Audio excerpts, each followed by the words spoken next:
Junior, what's the word? This is Ricky Junior TV, and I want to talk about the Alien Earth TV show. Listen, I know a lot of people done did their reactions already. I waited a few episodes in just to kind of really get a good feel of the show, and I'm not gonna lie to you, I really could have did this after the first episode. You know, it premiered 2 episodes off the bat, and I gotta say, shout out to Noah Hawley. Like, he did his thing. This is what people are asking for when you guys do remakes or you reintroduce certain properties. Like, we want it like this. We want it like this. Listen, Alien and Predators are in the same universe. I did not personally like the Prey movie that came out on Hulu. I didn't like it. I know the new concept of the different tribes of predators, and they look different for these various reasons, but I really prefer that they look more like the original. That's what I prefer. The one that Arnold Schwarzenegger called the ugly MF. I prefer that type of predators.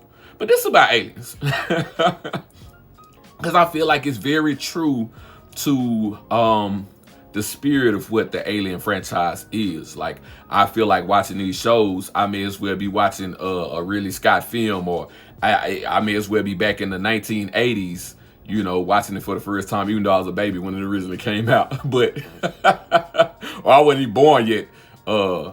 That part too. But anyway, yeah, I think that this show is very good. There is some horror to this show. There's elements of not just jump scares, but reasons for you to be frightened, for you to be tense as you go along with this show. I actually like the show more than I like Alien Romulus. I really do. I even like, you know, the different forms of androids that they have introduced. I don't know if you can call them all androids, because I guess you have synths, you have real androids, you have cyborgs, and then you have whatever the kid Prodigy has done with those children, putting their brains inside of synthetic bodies. You know what I'm saying? Like, how long will they stay human? That's a big theme of the show. Like, when is a machine not a machine? At least that's what the cyborg said. You know what I'm talking about? At least that's what he said. But I'm enjoying the ride. Like, I'm enjoying the show. All 3 episodes have been, you know, I've been tensed up. I've been pent up. I've been bricked up. I probably shouldn't have said bricked up, but I've been pressured up watching this show. Even seeing the nefarious things that they do, if you don't know the back lore of the Alien Predator universe or the franchise, you know, Weyland-Yutani, I want to say that's the company, a combination. That's the first company that goes on the space exploration that comes across the xenomorphs, which is the name of the alien creatures. And they decide to bring them back to Earth to study. Now, these are trillionaires, not billionaires, but trillionaires. Companies that actually rule different colonies, planets, countries, cities. They have that much power in the 22nd century, because it's 21, I forgot, it's the year 21 something. But anyway, they have that type of power. But anyway, mankind is looking for a way to be immortal, to live a long time, to be a perfect specimen. That's why they've created the androids and the cyborgs and the synths. That's why they've been doing all this. They've been trying to extend the lifespan of mankind. And with the xenomorphs, which are literally evolutionary perfection personified, that was explained, I believe, in the Prometheus movie. That's how it was explained. They want to be able to see what they can pull from these xenomorphs and add to humans. But then you also have companies that want to use the xenomorphs as utensils or war, or things for war. You know what I'm saying? I think that's more into the book series. If y'all have ever got into the books, I'm one of those people that have read the books, the Alien books and the Predator books. Like, I'm one of those guys that have read those books. And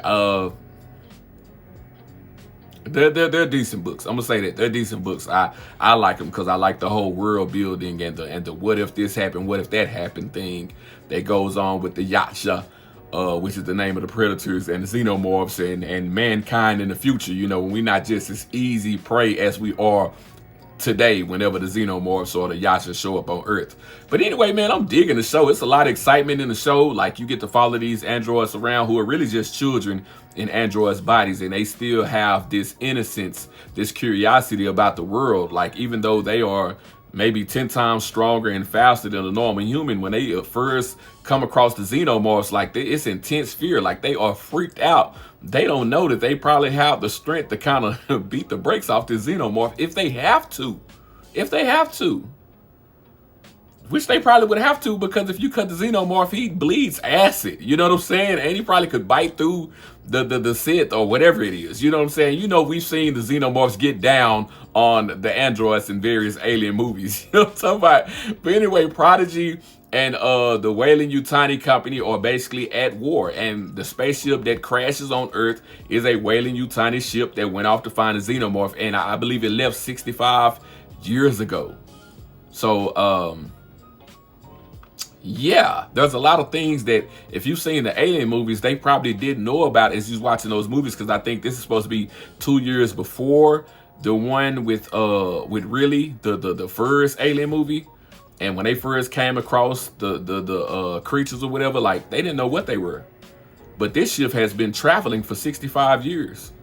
So nobody has known about it. Like, matter of fact, technology has changed and even upgraded since then. So there's no telling how long really Nim was in outer space before they made it to their colony. They might have been gone for years. I think I probably could go back and watch the original movie and they'll say it. You know what I'm saying? Because I think on the third movie, she had been in a stasis chamber for a very long time at that point too.